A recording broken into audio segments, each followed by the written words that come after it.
الحسنة بعشر وبعد ذلك القصاص. الحسنة بعشر أمثالها إلى 700 ضعف والسيئة بمثلها إلا أن يتجاوز الله عنها. وبه قال حدثنا إسحاق بن منصور قال حدثنا عبد الرزاق قال أخبرنا معمر عن همام عن أبي هريرة رضي الله عنه قال قال رسول الله صلى الله عليه وسلم.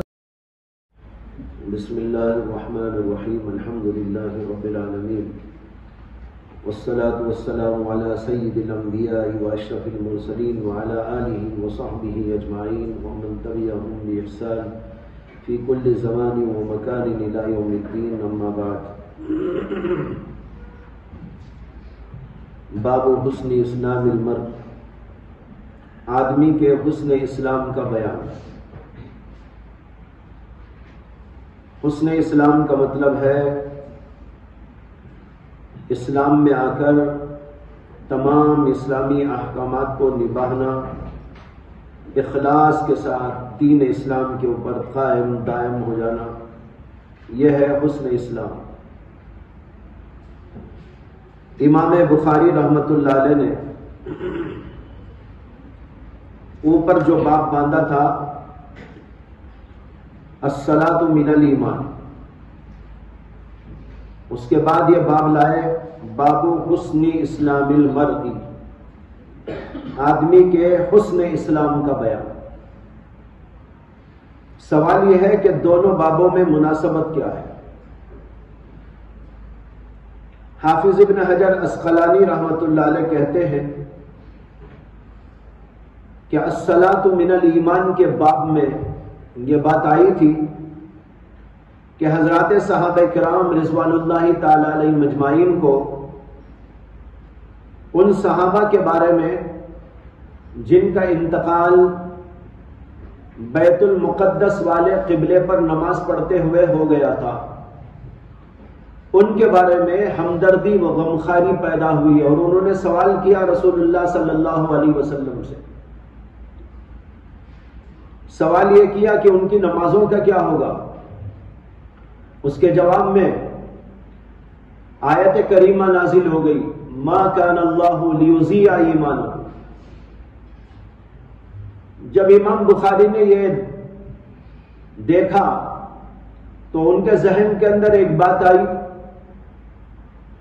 وہ یہ کہ اسی طرح کے ایک اور موقع بھی آیا تھا صحابہ کرام کو، اور وہ موقع یہ تھا کہ کچھ صحابہ جو پہلے شراب پیا کرتے تھے اور اس وقت پیتے تھے جبکہ شراب کی حرمت نازل نہیں ہوئی.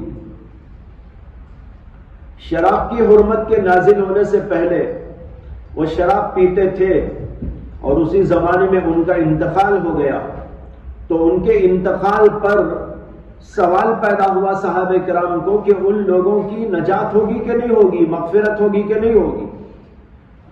اس پر قرآن نے جواب دیا اور اللہ تعالیٰ نے کہا کہ اگر وہ اذا متقوا واحسنوا، اگر وہ تقوی والے ہیں اور نیک کام کرتے رہے ہیں تو اللہ تبارک و تعالیٰ ان کی مغفرت کر دے گا، ان کے اوپر کوئی گناہ نہیں ہوگا. امام ابن حجر عسقلانی کہتے ہیں یہ بات آتے ہی امام بخاری کا ذہن ادھر گیا کہ اس میں اللہ نے یہ قید لگائی کہ ان لوگوں کا مسئلہ کوئی پریشانی کا نہیں جبکہ وہ تقوی کے ساتھ میں ہو، جبکہ وہ احسان کرے، یعنی ٹھیک ٹھیک رہے. یہاں احسان کا ذکر آیا. اس پر امام بخاری نے باب باندھ دیا باب حسن اسلام المرء. بہت دور کی سوچ کے لائے. امام بخاری کے ذہن میں بھی گھوم رہے ابن حجر عسقلانی، کہاں سے گیا ان کا ذہن، کہاں گیا کہاں پھرا، اس کے بعد لے کے آئے اور یہ بیان کر دیا کہ حسن اسلام المرء کا باب اس لیے لے آئے. کیا مطلب ہوا؟ الصلاۃ من الایمان کے باب میں جو روایت آئی ہے اس روایت میں حضرات صحابہ کی کچھ اور صحابہ سے ہمدردی کا ذکر ہے کہ بھئی ان کی نمازوں کا کیا ہوگا. پھر ان کو یہ یاد آیا کہ ایسا ہی ایک اور موقع بھی آیا تھا، وہ شراب والا مسئلہ. جب وہ شراب والے مسئلے پر غور کرے تو انہیں یہ آیت ذہن میں آئی کہ اللہ نے اس کے جواب کے اندر فرمایا کہ ان کے اوپر کوئی گناہ نہیں ہے، اذا متقوا واحسنوا، تو یہاں احسان کا ذکر آیا، بس اس سے احسان کا ذکر یہاں پر کر دیا، اس لیے کہ اس سے اس کا یہ تعلق ہے۔ لیکن یہ بہت ہی دور کی بات ہے، سیدھی سادی سی بات یہ معلوم ہوتی ہے کہ نماز جو ہے وہ بھی حسن اسلام میں سے ہے۔ نماز پڑھتا ہے آدمی تو اس کا اسلام بنتا ہے، اس کا اسلام حسین ہوتا ہے، جمیل ہوتا ہے، جیسے اور عبادات سے ہوتا ہے۔ جتنی بھی عبادات اور نیکیاں، بھلائیاں، اچھی صفات ہیں، یہ سب کے سب اسلام کو حسین بنانے والی، خوبصورت بنانے والی چیزیں ہیں۔ اسے امام بخاری نے اوپر باب باندھا الصلاۃ من الایمان، پھر اس کے بعد یہ باب باندھ دیا تاکہ یہ سمجھ میں آئے کہ نماز پڑھنے سے بھی اسلام کے اندر حسن پیدا ہوتا ہے، اسلام کے اندر کمال پیدا ہوتا ہے۔ تو بہرحال باب قائم کیا، باب حسن اسلام المرئی۔ حدیث ہے اس میں ابو سعید خدری سے، کہتے ہیں کہ انہو سمع رسول اللہ صلی اللہ علیہ وسلم یقول، انہوں نے رسول اللہ صلی اللہ علیہ وسلم سے کہتا ہوا سنا، اذا اسلم العبد فحسن اسلامہ، جب بندہ اسلام لاتا ہے اور اپنا اسلام حسین بنا دیتا ہے، یعنی اس کا بہترین اسلام ہو جاتا ہے، یعنی اسلام میں پکا ہو جاتا ہے، یہ مطلب ہے حسن اسلامہ، اسلام میں وہ پکا ہو جاتا ہے۔ یکفر اللہ عنہ کل سیئۃ کان زلفہا، تو اللہ تبارک و تعالی کفارہ بنا دیتے ہیں اس کے تمام ان سیئات کو، کان زلفہا، جس کو اس نے پہلے کیا ہے۔ زلفہا جس کا ارتکاب کیا، جس کو پہلے کیا، یہ معنی ہے اس کے، جس کو پہلے انجام دیا، ان ساروں کو وہ اللہ تبارک و تعالیٰ کفارہ بنا دیتے ہیں، یعنی اسلام کو کفارہ بنا دیتے ہیں اس کے گناہوں کا، جو گناہ بھی اس نے اس سے پہلے کیا ہوگا۔ وَكَانَ بَعْدَ ذَلِكَ الْقِصَاص، اور پھر اس کے بعد قصاص والا مسئلہ چلتا ہے۔ قصاص کا معنی ہے بدلہ، یعنی اب جو ہے گناہ کرے گا تو اب بدلہ ہوگا۔ اس کا ایک اصول ہے، وہ یہ ہے اصول الحسنة بعشر أمثالها إلى 700 ضعف والسيئة بمثلها إلا أن يتجاوز الله عنها، یہ ہے اللہ کے ہاں قصاص اور بدلے کا ایک سلسلہ۔ کیا؟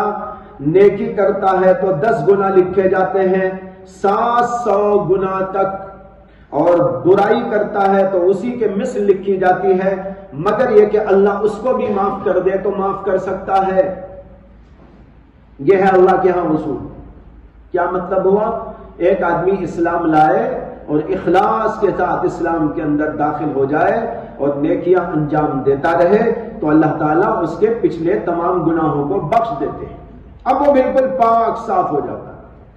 اس کے بعد اب قصاص والا مسئلہ چلے گا، یعنی اس کا حساب و کتاب چلے گا۔ وہ کیا حساب؟ نیکی کرے گا، نیکی لکھی جائے گی، ایک نیکی کرے گا تو 10 نیکیاں دی جائیں گی، اور پھر بڑھتے بڑھتے بڑھتے ہو سکتا ہے کہ 700 نیکیوں تک بھی اس کو دیا جائے۔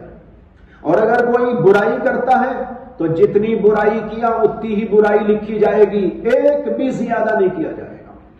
اور اگر اللہ چاہے تو وہ بھی معاف کر سکتا ہے، الا ان یتجاوز اللہ عنہا، اللہ چاہے تو اس سے بھی تجاوز کرے، یعنی معاف کر ڈالے، وہ بھی گناہ اس کا نہ رہے۔ یہ ہے اللہ کے ہم اصول، اس کو اس کے اندر بیان کیا گیا۔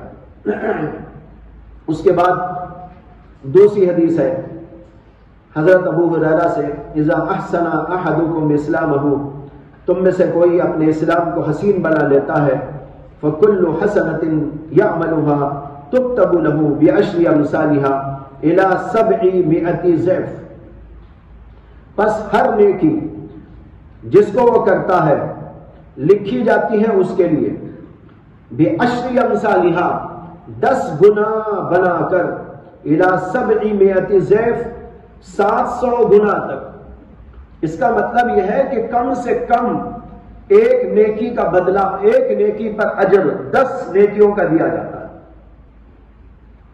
اب اس کے بعد بڑھا بھی سکتے ہیں اللہ جتنا چاہے، اخلاص کی وجہ سے، اس کے کردار کی وجہ سے، اس کے اور مختلف صفات کی وجہ سے اللہ تعالیٰ بڑھاتے بڑھاتے بڑھاتے 700 گنا تک بھی اس کی نیکیاں لکھ سکتے ہیں۔ وَكُلُّ سَيِّئَةٍ يَعْمَلُهَا، اور ہر برائی جس کو وہ کرے تُكْتَبُ لَهُ بِمِثْلِهَا، اسے اتنا ہی لکھا جاتا ہے جتنا کہ اس نے کیا ہے، ایک بھی زیادہ نہیں کیا جاتا۔ یہ اللہ تعالیٰ کے ہاں اصول ہے۔ یہاں پر حسن اسلام کا ذکر آیا۔ حسن اسلام سے مراد بعض علماء نے کہا کہ اخلاص ہے۔ جو آدمی اسلام لائے اور اپنے اسلام کو حسین بنائے، یعنی اخلاص پیدا کر لے، دکھاوے کے لیے نہیں، کسی اور مقصد کے لیے نہیں، بلکہ صرف اور صرف اللہ کے واسطے اسلام لایا، اس کے لیے یہ بتایا گیا ہے۔ بعض علماء کہتے ہیں کہ اس کا مطلب یہ ہے کہ اسلام لانے کے بعد نیکیوں کو انجام دے۔ جب نیکیوں کو انجام دے گا تو اللہ تعالیٰ اس کے پچھلے گناہ معاف کر ڈالے گا۔ یہاں پر علماء کا اختلاف ہے کہ ایک آدمی اسلام لاتا ہے تو اس کے پچھلے گناہ معاف ہو جاتے ہیں یا توبہ الگ سے کرنا پڑتا ہے۔ جمہور علماء کی رائے یہ ہے کہ جب آدمی اسلام لاتا ہے تو اس کے گناہ معاف ہو جاتے ہیں، وہ خود ایک توبہ ہے، الگ سے گناہوں کے لیے توبہ کرنے کی کوئی ضرورت نہیں، اس کے تمام گناہ معاف ہو کر اس کو پاکیزہ بنا دیا جاتا ہے۔ اور امام احمد بن حنبل یہ کہتے ہیں کہ اسے الگ سے توبہ بھی کرنا پڑتا ہے۔ اگر الگ سے توبہ نہیں کیا تو اس کے گناہ معاف نہیں ہوں گے۔ امام احمد نے بخاری اور مسلم کی ایک حدیث سے استدلال کیا ہے جو سیدنا عبداللہ بن مسعود رضی اللہ تعالی عنہ سے مروی ہے، جس میں آتا ہے کہ ایک شخص نے پوچھا کہ رسول اللہ صلی اللہ علیہ وسلم سے انواخذوا بما عملنا فی الجاہلیہ، انواخذوا بما عملنا فی الجاہلیہ، کیا ہمیں مواخذہ ہوگا ان عملوں کا جو ہم نے جاہلیت کے دور میں کیے ہیں؟ اب دیکھو یہاں اسلام لانے کے بعد سوال ہو رہا ہے کہ جو گناہ ہم نے جاہلیت میں کفر کے زمانے میں کیے تھے ان کا ہم سے مواخذہ ہوگا؟ تو رسول اللہ صلی اللہ علیہ وسلم نے فرمایا من احسن فی الاسلام لم یؤاخذ بما عمل فی الجاہلیہ ومن اساء فی الاسلام اخذ بالاول والآخر۔ یہ حدیث کے الفاظ ہیں، بخاری اور مسلم میں روایت ہے۔ جس آدمی نے اسلام لا کر اچھے عمل کیے اس سے مواخذہ نہ ہوگا زمانے جاہلیت کے اعمال کا، لم یؤاخذ بما عمل فی الجاہلیہ ومن اساء فی الاسلام، اور جو اسلام لانے کے باوجود اسلام میں آ کر برائی کرنے لگا یعنی گناہوں سے نہیں بچا، اخذ بالاول والآخر، تو اس کے پرانے اور بعد کے سب گناہ پکڑے جائیں گے۔ اول سے مراد زمانے جاہلیت کے، اس پر بھی مواخذہ ہوگا، اور جو بعد میں کیا ہے آ کر اسلام میں اس پر بھی مواخذہ ہوگا۔ اس سے امام احمد بتا رہے ہیں کہ اگر اسلام لانے پر گناہ معاف ہو جاتے تو یہ کہنے کا کیا مطلب تھا؟ معلوم ہوا کہ گناہ جو زمانے جاہلیت میں کیا ہے وہ اسلام لانے سے معاف نہیں ہوتے۔ اسلام لا کر نیکیاں کرے یعنی توبہ کرے، استغفار کرے، نیکیاں کرے، تب گناہ معاف ہوتے، اور اگر نہیں کیا تو اس کے پرانے گناہ زمانے جاہلیت کے معاف نہیں ہوتے۔ یہ ان کی دلیل ہے۔ جمہور علماء نے قرآن کریم سے بھی اور احادیث سے استدلال کیا ہے۔ قرآن کریم میں اللہ نے کہا قل للذین کفروا ان ينتهوا یغفر لهم ما قد سلف، جو لوگ کفر کرنے والے ہیں ان سے کہہ دینا ان ينتهوا، اگر تم باز آ جاؤ گے کفر سے، یغفر لهم ما قد سلف، تو تمہارے پچھلے تمام گناہ بخش دیے جائیں گے۔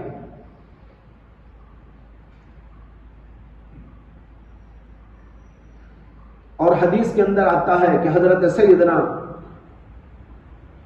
عمرو بن عاص رضی اللہ عنہ روایت کرتے ہیں کہ رسول اللہ صلی اللہ علیہ وسلم نے فرمایا الاسلام یہدم ما کان قبلہ، اسلام ان سارے گناہوں کو منہدم کر دیتا ہے جو اسلام سے پہلے آدمی نے کیے ہیں۔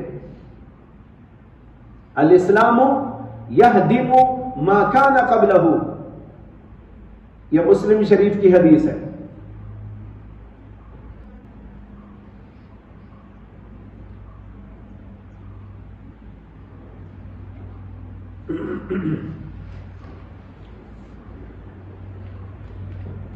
اس کے بعد دوسرا باب ہے، اس کو پڑھیے۔ باب احب الدین الى اللہ عز وجل ادومه، وبه قال حدثنا محمد بن المثنى قال حدثنا يحيى عن هشام قال اخبرني ابي عن عائشة رضي الله عنها ان النبي صلى الله عليه وسلم دخل عليها وعندها امرأة قال من هذه؟ قالت فلانة تذكر من صلاتها قال ما عليكم بما تطيقون فوالله لا يمر الله حتى تملوا وكان احب الدين اليه ما دوام عليه صاحبه۔ باب احب الدین الی اللہ عز وجل ادومہ، اللہ تعالیٰ کے نزدیک سب سے پسندیدہ دین وہ ہے جس پر مداومت کی جائے، جو دائمی طور پر کیا جائے، کبھی کر لیا اور کبھی چھوڑ دیا نہیں، بلکہ پابندی کے ساتھ دائمی طور پر جو اعمال کیے جائیں اللہ کو وہ محبوب ہیں، وہ دین محبوب ہے۔ اوپر بیان تھا حسن اسلام المرء،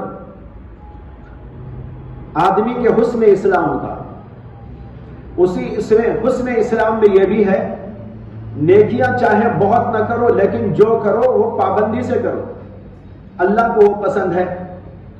اور اگر کوئی آدمی ایسا کیا کہ کبھی تو شوق ہو کر بہت لمبی چوڑی عبادتیں کر لیا اور کبھی چھوڑا تو ایسا چھوڑا کہ بھول کر بھی وہ کرنے نہیں آتا، یہ اللہ کو پسند نہیں ہے۔ اللہ کو پسند ہے کہ عبادت چاہے مختصر کرو لیکن پابندی کے ساتھ میں کرو۔ اس کے لیے یہاں یہ باب قائم کر دیا، اور اس کے اندر حدیث ہے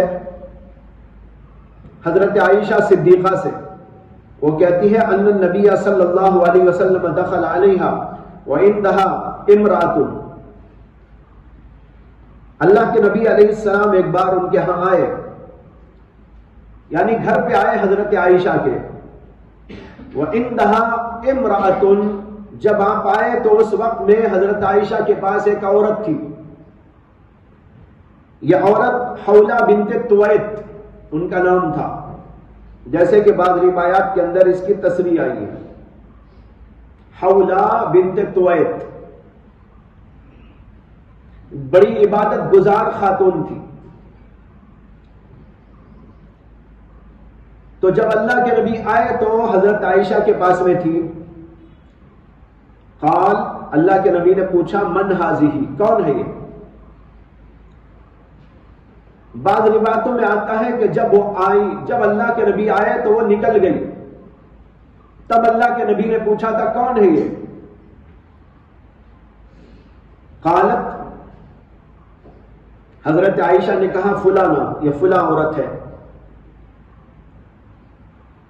تذکر من صلاتھا، اس حالت میں کہ حضرت عائشہ ان کی نماز کا تذکرہ کر رہی تھی، یعنی حضرت عائشہ صدیقہ نے یہ بھی بتایا کہ بڑی عبادت گزار زاہدہ عابدہ خاتون ہیں۔ جی ہاں، ہلو، وعلیکم السلام، اچھا ٹھیک. تو یہ ایک عابدہ زاہدہ خاتون تھی، ان کا تذکرہ کیا. اور بعض روایتوں میں یہاں پر ہے تذکر من صلاتھا، اس عورت کی نماز کا تذکرہ وہ چرچا کیا جاتا ہے. یہ بڑی عابدہ زاہدہ خاتون، تذکر مجہول کے صیغے کے ساتھ. تو بہرحال حضرت عائشہ نے ذکر کیا، یا حضرت عائشہ نے یوں کہا کہ اس عورت کا چرچا ہے اس کی نماز کا، بہت لمبی چوڑی پوری رات عبادت کرتی ہے. قال، اللہ کے نبی نے کہا مہ، ارے رہنے دو. مہ کے معنی رہنے دو، رکو. علیکم بما تطیقون، تمہارے اوپر وہ عبادت ہے جس کی تم طاقت رکھتے ہو، جو تم کر سکتے ہو وہ کرو. فواللہ لا یمل اللہ حتی تملوا، اللہ تبارک و تعالی تھکتے نہیں یہاں تک کہ تم ہی تھک جاؤ گے. اللہ ثواب دینے میں تھکے گا نہیں، اللہ کو جتنا تم کرو گے دے گا، لیکن تم ہی تھک جاؤ گے آخر. میں اس لیے نہیں بول رہا ہوں کہ تم کم عبادت کرو کہ اللہ کے ہاں کچھ کمی ہے ثواب دینے میں. بولنے کا مطلب یہ ہے کہ اللہ تو نہیں تھکتے ثواب دینے میں، لیکن تم ہی تھک کے پھر ہار جاؤ گے. جتنی طاقت ہے، جتنے بس میں ہے اتنی عبادت کرو. سونے کے وقت سو جاؤ، کھانے کے وقت میں کھا لو، اور مختلف ضروریات کو پوری کرو. اس کے ساتھ عبادت کے وقت میں عبادت کرو. جتنا بدن تمہارا سہار سکتا ہے اتنی عبادت کرو، جتنا سہار نہیں سکتا اتنا کر بیمار پڑ کے اسے بھی چھوڑ کر بالکل ہی ناکارہ ہو کے نہ بیٹھ جاؤ. اللہ ثواب دینے سے نہیں تھکتا، لیکن تم ہی تھک جاؤ. یہ ہے اس کا مطلب. اور فرمایا وَكَانَ أَحَبُّ الدِّينِ إِلَيْهِ مَا دَامَ عَلَيْهِ صَاحِبُهُ، اور اللہ کے نزدیک پسندیدہ دین یہ ہے کہ جس کے اوپر آدمی مداومت کرے. تہجد کی اگر 8 رکعت پڑھتا ہے 8 ہی پڑھتا رہے، مداومت کے ساتھ، پابندی کے ساتھ. 4 پڑھتا ہے تو 4 پڑھے، لیکن کبھی تو پڑھ لیا پوری رات اور دوسری رات سو گیا. یہ اللہ کو پسند نہیں. اللہ چاہتے ہیں 2 پڑھے کہ 4 پڑھے، لیکن پابندی سے پڑھے. اس کے اندر برکت ہوتی ہے، اور اس کے اندر ایک قسم کی روحانیت اور نورانیت پیدا ہوتی ہے جب آدمی پابندی کے ساتھ میں اعمال کرتا ہے. یہ ہے باپ کا مقصد. وآخر دعوانا الحمدللہ.